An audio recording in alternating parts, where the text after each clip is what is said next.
Selamat siang, salam sejahtera untuk kita semua. Pada kesempatan kali ini saya akan memberikan tutorial bagaimana kita menggunakan atau memanfaatkan origin ya untuk proses curve fitting model 2 independent variable dan 1 dependent variable ya. Di video yang sebelumnya saya sudah share bagaimana curve fitting model pada data eksperimen dengan 1 independent variable dan 1 dependent variable. Nah, pada kesempatan kali ini saya akan menyampaikan curve fitting model ya, misalnya model tertentu seperti ini ya. Z sebagai fungsi dari X misalnya. Di sini ya kebetulan X-nya adalah ada 2 independent variable. Jadi A dan B ini adalah independent variable atau parameter dari proses yang kita ubah-ubah ya. Kemudian Z adalah dependent variable. Jadi Z ini adalah terhitung. Nah, dari data-data eksperimen ini maka kalau kita modelkan, misalnya kita menggunakan model dari seperti ini ya modelnya, Z sama dengan AX1 kuadrat. Jadi X1 untuk independent variable 1, di sini ada 2, ada kuadratik dan ada linear ya. Jadi ada term untuk quadratic term, kemudian di sini adalah linear term. Kemudian yang kedua juga sama, di sini adalah quadratic term dari variabel yang kedua atau independent variable yang kedua. Kemudian D itu adalah koefisien dari linear ya, term linear dari independent variable yang kedua. Kemudian E ini adalah koefisien untuk interaksi antara kedua independent variable tersebut. Jadi interaksi antara independent variable pertama dan kedua itu dinyatakan dengan koefisien di E di sini ya, ditambah dengan F. F itu adalah konstanta ya. Sehingga nanti Z itu sebagai fungsi dari X1, ini parameter 1 adalah waktu ya di sini. Kebetulan di sini adalah sebagai waktu. Kemudian X2 di sini adalah sebagai temperatur ya. Di sini yang kedua adalah temperatur ya. Baik. Jadi kita bisa tuliskan juga di sini ya, X1 ini misalnya waktu dalam kurung adalah X1, kemudian yang kedua adalah suhu ya. Suhu X2 satuannya derajat Celcius ya. Jadi seperti itu. Nah, ini kita coba curve fittingnya menggunakan origin ya. Ini kita curve fitting menggunakan origin. Jadi ini pertama kita import datanya. Nah, perhatikan defaultnya untuk yang bukaan yang pertama untuk di origin di sini hanya ada 2 kolom ya, hanya ada 2 kolom. Padahal di Excel tadi kita memerlukan ada 3 kolom ya, ada 3 kolom. 2 independent variable dan 1 dependent. Maka di sini perlu kita tambahkan lagi 1 kolom ya. Jadi kita blok saja di sini. Kemudian di sini bisa add new column ya. Kita add new column. Nah, kita tambahkan. Di sini adalah mau berapa kolom yang kita tambahkan ya. Dalam hal ini adalah 1 aja. Kita klik OK. Nah, oke.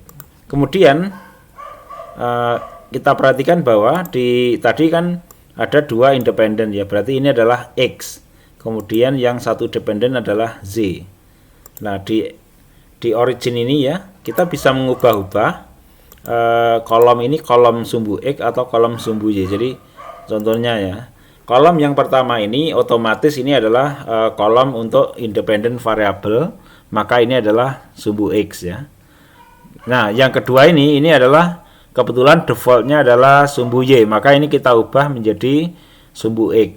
Caranya adalah di sini kita blok seperti ini, kemudian diklik kanan, maka di sini ada set S, Jadi kita tinggal ubah aja mau sumbu X, mau sumbu Y atau sumbu Z ya.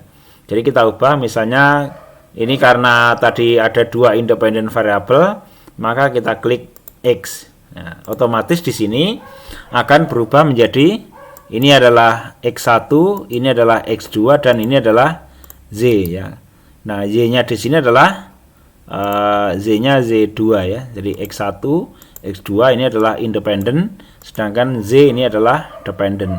Maka yang di sini kita masukkan saja untuk variabelnya ya, kita kopikan. Jadi kita kopikan ke sini seperti ini. Waktu, suhu, yield ya. Nah, kemudian di sini kita masukkan data-data eksperimennya, baik yang dependent maupun yang independent variabelnya. Jadi kita paste sini. Perhatikan di sini ini adalah independent variable, jadi waktu dan suhu, sedangkan ini adalah dependent variabelnya ya. Baik, sekarang kita coba data ini kita simpan dulu ya supaya aman begitu ya. Misalnya kita beri nama file misalnya curveFitting ya. Misalnya ini curveFitting 2 independent ya. Misalnya ya 2 independent variable ya. Baik. Nah, sekarang tinggal kita coba kita lakukan curveFitting-nya. Nah, hasilnya nanti kita compare dengan ketika kita menggunakan model yang lain ya. Kebetulan di sini tidak bisa dilakukan dengan menggunakan Excel karena di Excel tidak ada pattern-nya untuk yang model ini. Ya, sekarang kita compare dengan ketika menggunakan software statistika ya. Kalau menggunakan software statistika ini sudah kita dapatkan seperti ini ya. Persamaannya seperti ini. Ini adalah hasil dari regressionnya, kemudian ANOVA-nya juga bisa kita dapatkan ya. Nah, sekarang kita coba menggunakan origin ya. Kalau menggunakan origin bagaimana? Kita blok dulu. Nah, kemudian kita klik analisis, kemudian fitting nonlinear seperti yang tadi ya. Nah, seperti ini.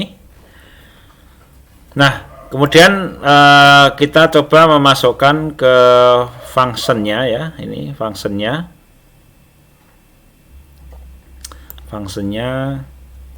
misalnya seperti ini.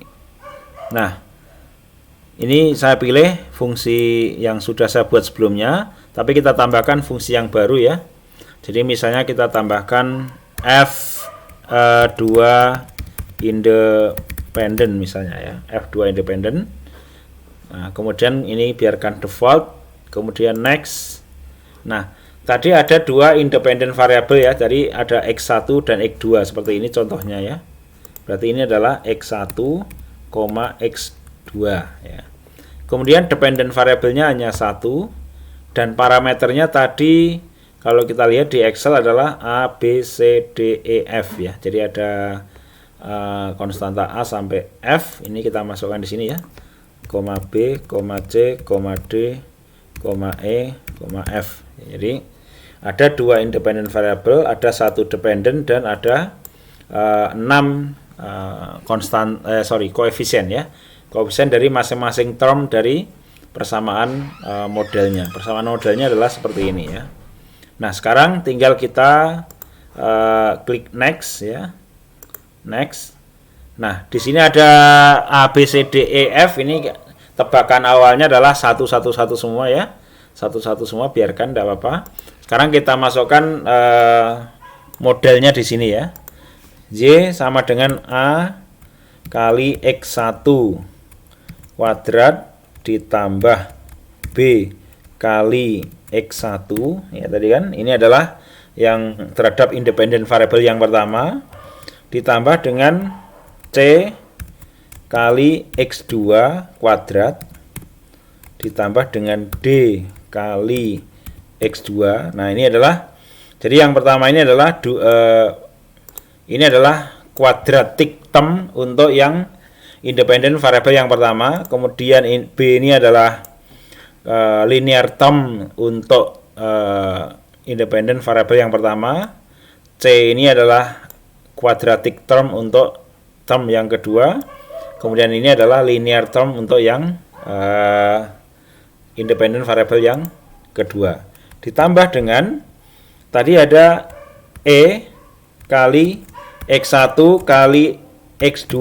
Nah, ini adalah interaksi antara kedua independent variable. Jadi X1 dikalikan X2 itu adalah interaksi antara kedua independent variable ya. Ditambah dengan F. Ini adalah konstantanya ya. Jadi kalau kita tes, nah sudah mempunyai nilai, ini berarti tidak ada syntax error ya. Kita klik next. Nah, next lagi. Nah, boleh kita kasih boundnya, batasan A itu minimal berapa, maksimum berapa juga boleh. Kalaupun tidak juga nggak masalah ya. Kalau modelnya tidak terlalu kompleks, saya kira ini nggak ada masalah ketika tidak diisi. Kemudian klik next lagi, klik finish ya. Nah, kita lihat di sini kita klik terakhir adalah fit ya. Kita klik fit ya. Nah, kita klik yes, oke. Nah, kita sudah dapatkan nilai-nilai dari A, B, C, D ya, dan E dan F ya. Ini sudah kita dapatkan angka-angkanya ya. Nah, juga R square-nya sudah kita dapatkan juga, ini R square, adjusted R square. Kemudian ANOVA-nya juga sudah kita dapatkan dengan nilai F value yang cukup besar atau sangat besar. Ini berarti kalau F value-nya ini sangat besar, berarti fitting ini signifikan. Jadi fungsi dari fitting ini betul-betul mewakili dari data eksperimen yang ada. Jadi secara signifikan itu bisa mewakili data-data eksperimennya begitu. Nah, kemudian coba kalau kita bandingkan dengan yang ada yang dihasilkan oleh statistika tadi ya. Nah, coba seperti ini ya, kita sandingkan. Nah, coba kita bandingkan. Konstantanya F ini sama ya. Sama. Sorry. Jadi, kalau kita lihat ini sama ya, ini sama. Kemudian yang X1 linear, ini X1 linear tadi B 7,8075. Kemudian A itu adalah quadratic term dari X1 tadi. Dari waktu reaksi dari quadratic term ini ya, min 0,0551 ini sama ya. C itu adalah quadratic term dari X2. Berarti ini ya 0,0. Terus kemudian ini yang 13,2705. Baik, kita perhatikan di sini bahwa ketika kita menggunakan statistika maupun menggunakan origin, ini confirm ya bahwa hasilnya adalah sama ya. Hasilnya sama, bahkan bisa hampir sama persis ya. R square-nya juga kita dapatkan, ANOVA-nya juga kita dapatkan. Hanya saja cara menyajikan ANOVA-nya ini berbeda dengan yang ada di sini ya. Kalau di ANOVA di statistika itu bagusnya adalah per term ya. Di sini adalah per term dari modelnya. Jadi kalau kita menggunakan, kalau ada nilai dari F value dari masing-masing, misalnya seperti ini ya.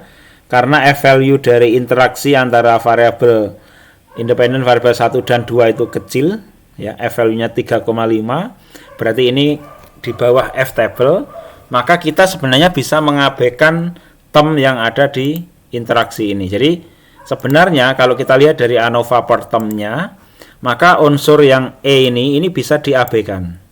Jadi itu bisa diabaikan. Jika itu nanti final modelnya ini bisa di skip ya, ini bisa di-ignore, kemudian nanti yang lain ini bisa di fitting kembali seperti itu. Ini kalau bagusnya kalau kita menggunakan statistika ya, seperti itu. Jadi masing-masing software itu punya kelebihan dan kekurangan ya. Maka ketika kita menggunakan origin ya, kita punya R square, juga punya ANOVA. Sayangnya di origin ini kita tidak bisa menggambarkan kurva 3 dimensinya secara langsung ya. Tapi kalau di statistika kita bisa dapatkan langsung surface-nya seperti ini, juga konturnya. Sebenarnya kalau di origin kita juga bisa membuat kurva 3 dimensinya, karena di origin ini kan mensupport untuk kurva 3 dimensi. Jadi di sini juga sama, ada surface juga seperti ini ya. Ada surface, tetapi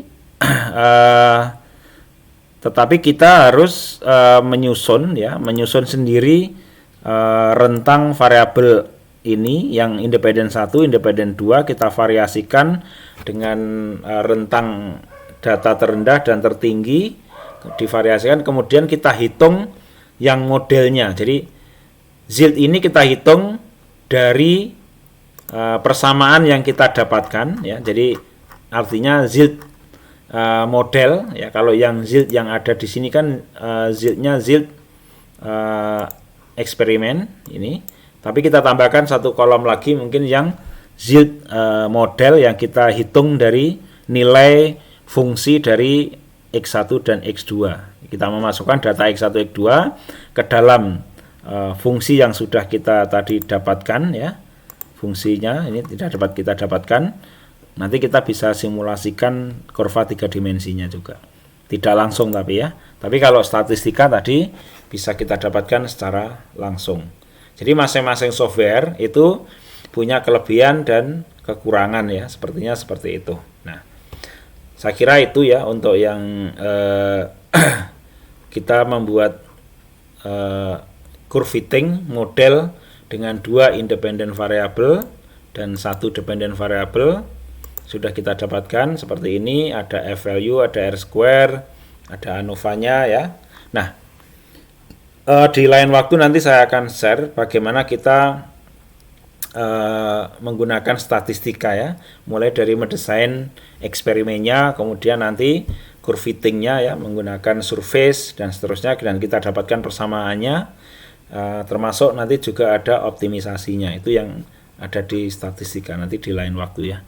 Terima kasih ya atas perhatiannya. Terima kasih. Assalamualaikum warahmatullahi wabarakatuh.